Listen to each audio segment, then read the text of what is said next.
ദേവേന്ദ്രൻ ഇവിടെ വന്നിട്ടൊന്ന് ഹായ് എന്ന് കാണിക്കെങ്കിലും ചെയ്തിട്ടുണ്ടോ? ഇപ്പം കണ്ടുവോ? ഗോവർദ്ധനൻ നേരിട്ടിറങ്ങി വന്ന് നിങ്ങൾ കൊടുത്ത ഭക്ഷണമൊക്കെ നന്നായിട്ട് കഴിച്ചില്ലേ, നിങ്ങളെ അനുഗ്രഹിച്ചില്ലേ, ഇപ്പം എങ്ങനെയുണ്ട് ചോദിച്ചു.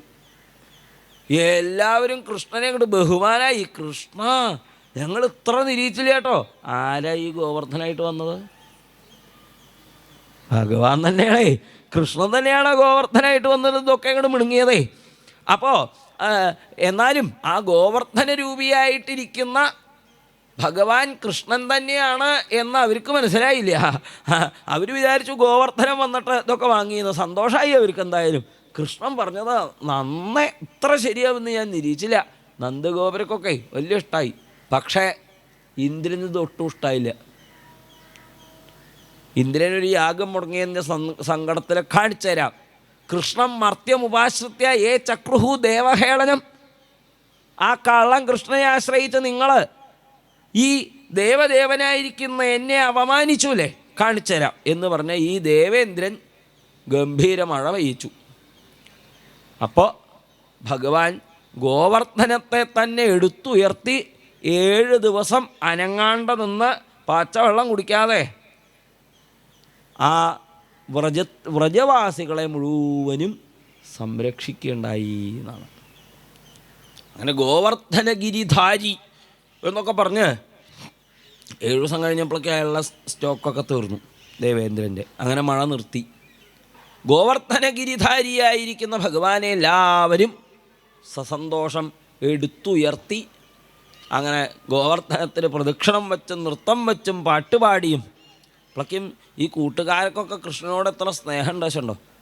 ഈ ഗോവർദ്ധന എടുത്തുയർത്തി കൃഷ്ണൻ അങ്ങനെ നിൽക്കുന്ന സമയത്തെ കൂട്ടുകാർക്ക് തോന്നി ഇത്ര, അയ്യോ എന്നാലും ഇത്ര ഭാരമുള്ള ഈ പർവ്വതം എങ്ങനെയാണ് ഈ കൃഷ്ണ ഒറ്റയ്ക്ക് എടുത്ത് നിർത്തുക, നമുക്കൊന്ന് ഹെൽപ്പ് ചെയ്യുക എന്ന് പറഞ്ഞിട്ട് അവർ ചില മുളന്തണ്ടൊക്കെ ഗോവർദ്ധനത്തിൻ്റെ വക്കത്തു നിന്ന് ഇങ്ങനെ പൊട്ടിച്ചെടുത്ത് ഞാനും പിടിച്ചിട്ടുണ്ടാകും കൃഷ്ണ ഒരു സഹായത്തിന് എന്നൊക്കെ പറഞ്ഞ് ഈ ഗോപന്മാരൊക്കെ സഹായിക്കാനൊക്കെ പോയി.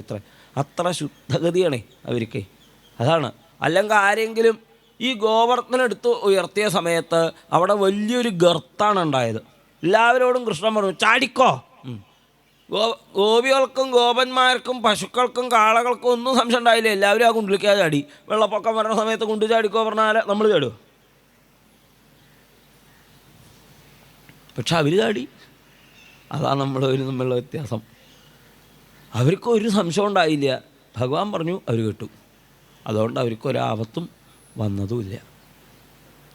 ഇന്ദ്രന് തനിക്ക് അബദ്ധം പറ്റി എന്ന് മനസ്സിലായി.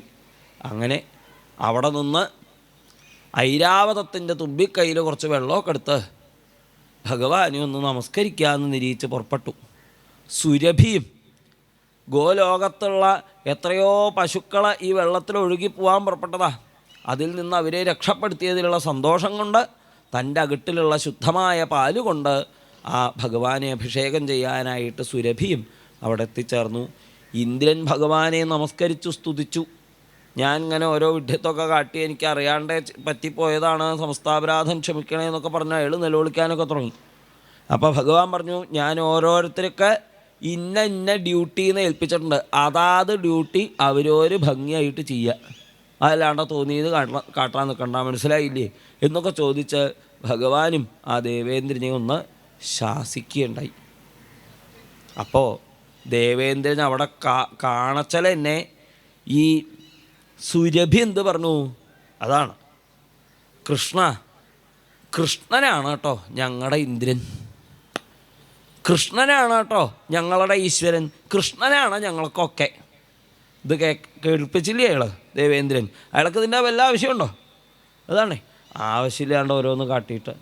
അപ്പോൾ കൃഷ്ണനാണ് ഞങ്ങളുടെ ഇന്ദ്രൻ എന്നൊക്കെ പറഞ്ഞ് ആ സുരഭി തൻ്റെ അകട്ടിലുള്ള ശുദ്ധമായ പാലുകൊണ്ട് ഭഗവാനെ അഭിഷേകം ചെയ്തു. ദേവേന്ദ്രനും ആ ദേവലോകത്തുനിന്ന് കൊണ്ടുവന്ന ഗംഗാംഭസ് കൊണ്ട് ഭഗവാനെ അഭിഷേകം ചെയ്യുന്നു. ഈ അഭിഷേകത്തിൻ്റെ പേര് ഗോവിന്ദാഭിഷേകം. കാരണം എന്താ? ഗോവിന്ദ ഗോവിന്ദ ഗോവിന്ദ എന്ന് ജപിച്ചിട്ടാണ് സുരഭി അഭിഷേകം ചെയ്തത്.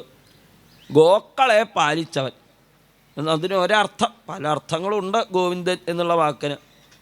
അപ്പോൾ ആ ഗോക്കളെ മുഴുവനും രക്ഷിച്ചവൻ എന്നുള്ള അർത്ഥത്തിൽ, അല്ലെങ്കിൽ എല്ലാ ഗോക്കൾക്കും ഇന്ദ്രൻ എന്നർത്ഥത്തിൽ, അല്ലെങ്കിൽ വേദങ്ങളിലൂടെ അറിയാൻ സാധിക്കുന്ന പരമമായ സത്യം എന്ന നിലയ്ക്കൊക്കെ അതിന് പല അർത്ഥങ്ങളും.